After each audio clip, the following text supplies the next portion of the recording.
আমার ঘাড়ে বেশি চাপ পড়লে মুখের এক্সপ্রেশনটা নষ্ট হয়ে যাবে, তাই চাপটা আপনার ঘাড়েই দিতে চাইছি। টাকা এনেছেন? হ্যাঁ, সব বুক করতে হবে তো। এই টাকা টাকা করেন কেন বলুন তো? ডিরেক্টরদের এটা একটা বাজে স্বভাব আছে। শুনুন, যেই 10 দিনের শুটিং শেষ হবে তার টাকা পেয়ে যাবেন, আবার 10 দিন শুটিং হবে আবার টাকা পেয়ে যাবেন, এইভাবেই কাজ হবে।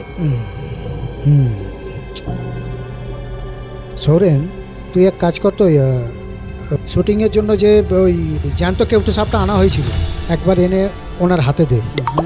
না না, অ্যাকচুয়ালি আমি একটু শুটিংয়ের আগে দেখে নিতে চাইছি আপনার সাহসটা ঠিক আছে কিনা।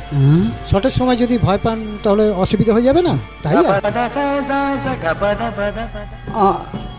আমি এখন আসি, আমার একটা বিশেষ কাজ মনে পড়ে গেল তো, পরে না হয় আসি। হ্যাঁ।